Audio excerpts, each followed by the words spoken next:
When you think of University of Oregon sports, you think of top-tier athletic facilities, the Hatfield-Dowling Complex for football and Matthew Knight Arena for basketball. Well, this behind me is where the women's beach volleyball team plays its home matches, and that's one of 4 reasons why the team is actually suing the University of Oregon for gender discrimination. Well, you just saw him all over those highlights. Jamar Thurman continuing his excellent season. I mean, Jamar, you were a great player last year, but it seems like you've reached a new level of domination. Yeah. What do you attribute that to, the leap in your game this season? I've got a very special guest, bronze medalist at these games, Valerie Allman. Valerie, thank you so much for being here. Congrats on the bronze medal. Thank you. So obviously a stacked list of competitors in your event, the discus throw. How do you feel about your performance this week? You've been kind of asking questions, you know, what's the shot put like? What's the hammer throw like? So I decided to get some help, take this from the kids zone. This is the exact weight of a women's shot put. Currently walking down the visitors tunnel right now. The last 7 teams to walk down this tunnel have all fallen short to the Oregon State Beavers. We're gonna close out on a bang here with a little track and field event. Aaron, we're gonna see how many beans you can clear here in the long jump. I believe the world record is 30 beans. I don't know where I got that info from, but I think it's true because I said it. Time to address something on every Oregon and Oregon State fan's mind right now. It's gonna be something that's vitally important to know, and that is, how do you pronounce this last name right here? I'm going to hit you with a hard-hitting question first, though. Now that the season's coming to a close, how long does the orange hair stay? It's not all fun and games here at Fiesta Bowl Media Day. At some point, as a journalist, I had to get in there and ask the tough questions. Who I would trust the most? Yeah, to run the aux cord at your own Fiesta. Who I would trust the most is probably Steve Stevens. Jordan Birch, they kind of DJing on the bus. I'll trust him. Jordan, he just got that flow. He gon', you feel me? He gonna mix it up. He ain't gonna play one or too much song or too much artist. You feel me? He gonna switch it up. I would say me. As I was interviewing players, the smell of cigar smoke wafted into the room, and the Ducks deserve to light up those victory cigars after literally extinguishing the flames into a million pieces. But the Beavers men did take the court against the always salty Colorado Buffaloes. This team, a lot like Chinese food in a movie, they're incredible at home, 11-0 in their own gym on the year. What's up, Western Oregon? She's former college athlete Erin Slindy. I'm former NBA 2K player Trevor Denton. And together, we welcome you on back to Abby's Friday Night Basketball. No. Well, after being out with a knee injury for the last 2 months, and N'Faly Dante not just feeling healthy right now, he is back to dominating on a basketball court.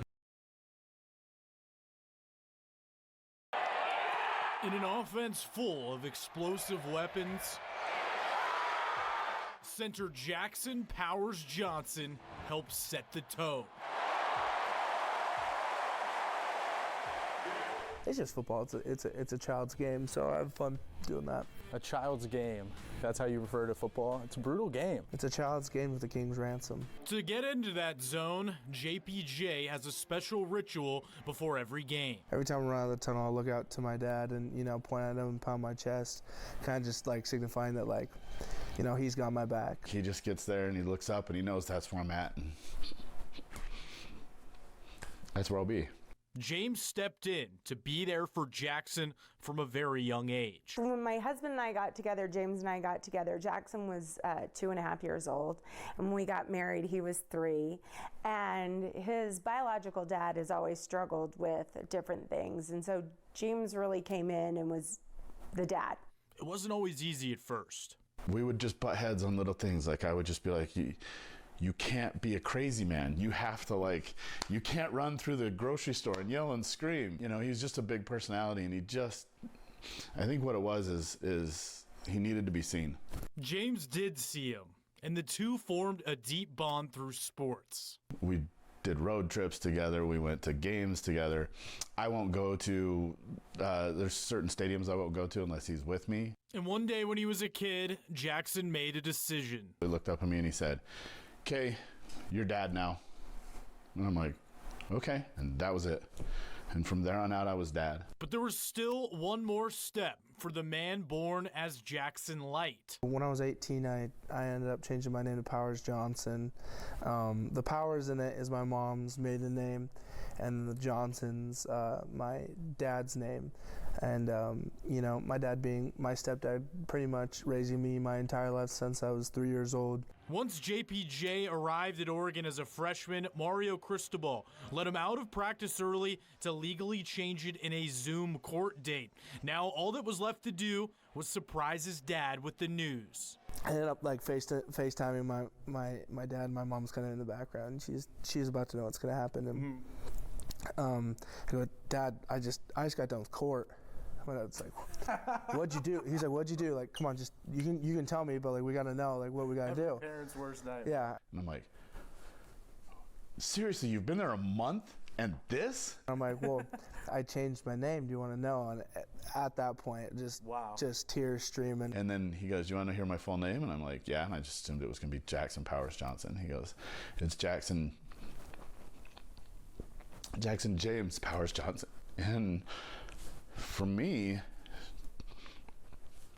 for him to take my first name as his middle name was huge. They're best friends, and so it was a big deal for both of them, and I've never seen two people happier in my life. Most people are given their name. Jackson chose his to honor his mom and the man who chose to be his father. It's still cool to see to this day. Yeah. That like that's my name. Like I represent my dad, like my dad's name now, and it's really cool, and it means everything to me.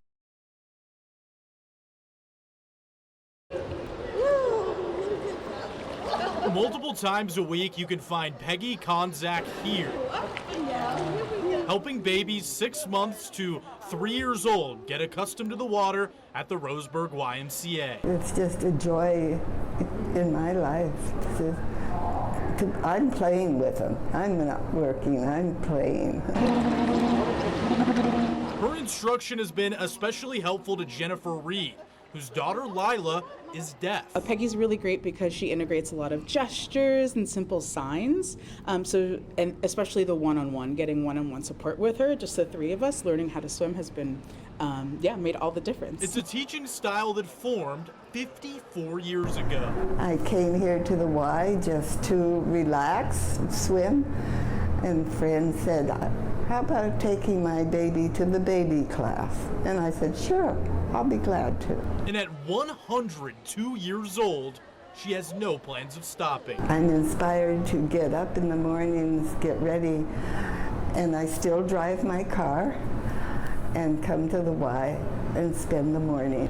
Peggy's been doing this class for so long that she's even taught multiple generations of the same families. Sometimes I say, oh, I think it's time to retire, and then somebody will say, no, Peggy, keep going, keep going. So here I am. Add it all up, and you have one woman who's impacted an entire town. Getting those kids safe around water, that's our #1 priority, and Peggy has been, a main person in being able to do that in our community. So Peggy will keep showing up.